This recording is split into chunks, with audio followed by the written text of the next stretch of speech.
Assalamualaikum warahmatullahi wabarakatuh. Kami dari kelompok 2 akan sedikit memaparkan tentang hasil observasi dan materi tunagrahita di SLB Binakasi. Kami di kelompok 2 yang beranggotakan Amelia Regita dengan nomor MPN 411540 30200023 dan saya sendiri Intan Nur Aini dengan nomor MPN 41154030200004 dari kelas A01 semester 4 Fakultas FKIP Prodi PGSD dan dosen pengampun Ibu Novitra SPD IMPD dengan mata kuliah Pendidikan Inklusi di Sekolah Dasar Universitas Selanglang Buana. Sebagai pengantar yaitu yang pertama ada pengertian tunagrahita. Menurut American Heritage Dictionary pada tahun 1982 pada halaman buku 644 dan Muslim Air dalam Delphin 2010, tunagrahita ialah anak-anak dengan hendayanya perkembangan dikenal dengan nama tunagrahita. Diambil dari kata-kata children with developmental environment. Kata environment diartikan sebagai hendaya atau penurunan kemampuan atau berkurangnya kemampuan dalam segi kekuatan, nilai, kualitas, dan kuantitas. Jadi, tunagrahita adalah sebutan bagi orang-orang dengan kemampuan intelektual dan kognitif yang berada di bawah rata-rata dibandingkan orang pada umumnya. Selanjutnya ada klasifikasi tunagrahita. Diklasifikasikan menjadi 3. Yang pertama ada berdasarkan fungsi intelektual, yang kedua berdasarkan perspektif pendidikan, yang ketiga berdasarkan tingkat dukungan. Yang pertama ada klasifikasi berdasarkan fungsi intelektual. Diklasifikasikan menjadi ada ringan, sedang, berat, dan sangat berat. Untuk ringan, karakteristiknya IQ-nya 55-70 di mana anak yang tunagrahita ringan masih bisa melakukan membaca, menulis, belajar, berhitung, dan masih mampu melakukan berlindungan diri dari hujan misalnya. Terus mereka dapat mengurus diri sendiri, melindungi diri sendiri dari bahaya dan sebagainya. Lalu ada yang kedua ada tunagrahita sedang, di mana tunagrahita sedang ini karakteristik IQ-nya 40-55. Mereka juga masih bisa mandiri sendiri walaupun belajar, menulis, dan aktivitas lainnya masih perlu bimbingan yang konsisten terhadap kondisi-kondisi tertentu oleh kedua orang tuanya atau guru dan sebagainya. Yang ketiga ada tunagrahita berat, di mana karakteristik IQ-nya itu 25-40. Mereka anak tunagrahita berat itu perlu perhatian dan perawatan bantuan secara total dalam beraktivitas kehidupannya maupun berpakaian, makan, mandi, belajar, dan lain sebagainya. Yang terakhir ada tunagrahita sangat berat. Karakteristik IQ-nya kurang dari 25. Mereka itu sekali butuh perhatian dan perawatan bantuan dari dan tergantung dari orang lain. Yang kedua berdasarkan perspektif pendidikan. Mampu didik, edukabel, IQ-nya 50-70, termasuk ringan. Mampu latih, trainable, IQ-nya 30-50, termasuk sedang. Mampu rawat, IQ-nya 30, termasuk berat dan sangat berat. Klasifikasi ini jarang digunakan karena dianggap kurang sesuai. Semua anak dianggap bisa dididik asal mendapatkan lingkungan yang sesuai. Berdasarkan tingkat dukungan, klasifikasinya yang pertama intermittent. Karakteristiknya yaitu tidak selalu membutuhkan dukungan pihak lain hanya pada masa transisi. Yang kedua, limited. Karakteristiknya yaitu membutuhkan dukungan pihak lain secara konsisten pada kondisi tertentu. Yang ketiga, ekstensif.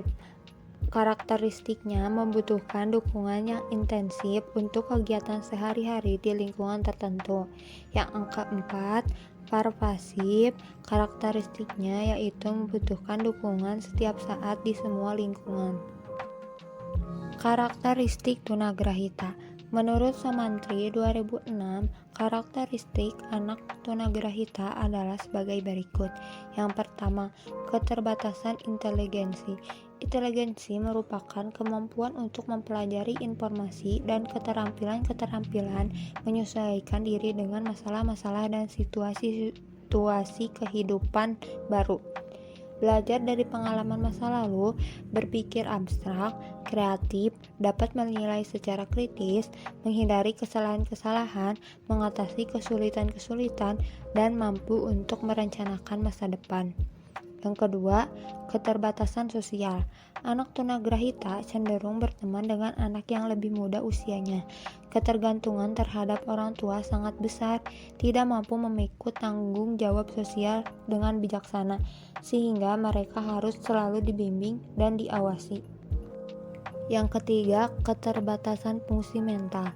Anak tunagrahita memerlukan waktu lebih lama untuk menyelesaikan reaksi pada situasi yang dikenalnya.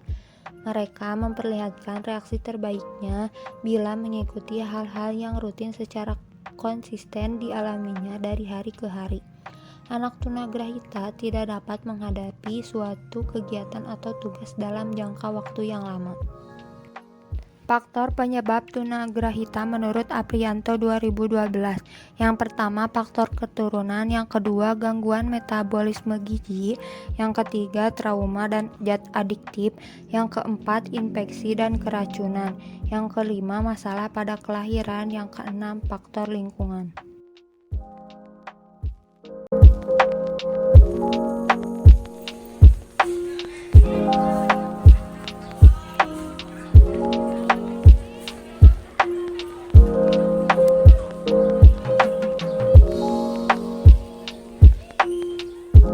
Identitas siswa.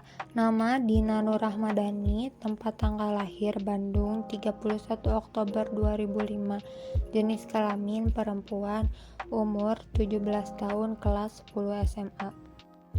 Karakteristiknya yaitu yang pertama, retardaksi mental. Untuk yang dialami Dina mengalami gejala ringan. Retardaksi mental adalah kelainan atau kelemahan jiwa dengan inteligensi yang kurang, subnormal.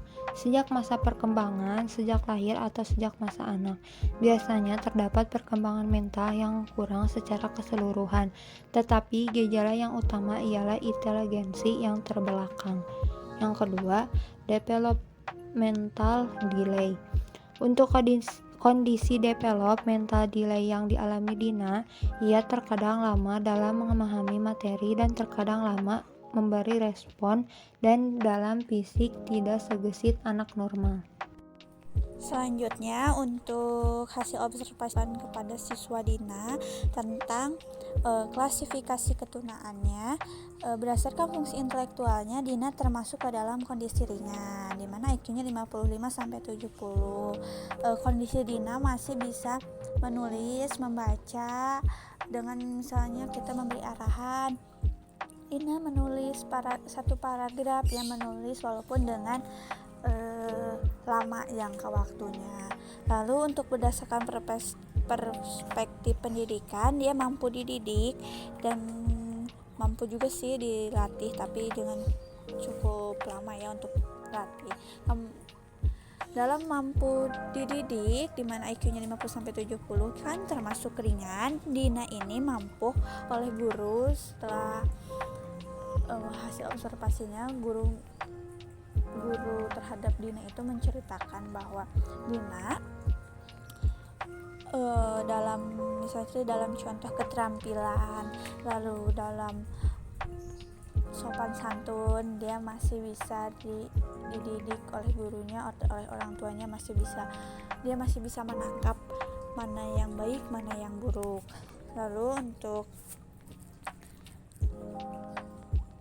berdasarkan tingkat dukungan yang dibutuhkannya, termasuk ke dalam pervasif, membutuhkan dukungan setiap saat di semua lingkungan. Dina masih butuh aktivitas, di setiap aktivitas membutuhkan dampingan tertentu, tetapi tidak semua aktivitas membutuhkan dukungan juga. Untuk Dina, misalnya dia masih bisa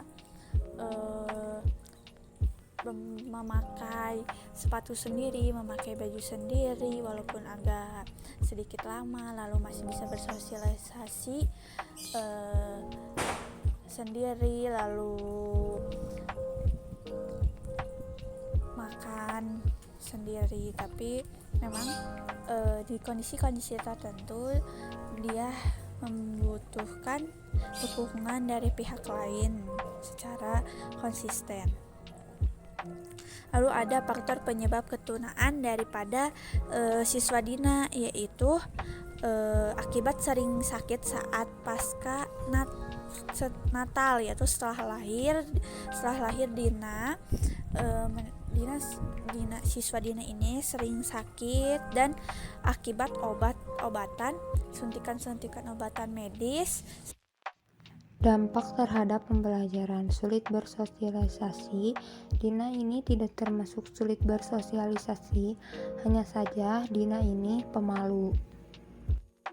Sekian dari kami, maaf bila ada kesalahan. Wassalamualaikum warahmatullahi wabarakatuh.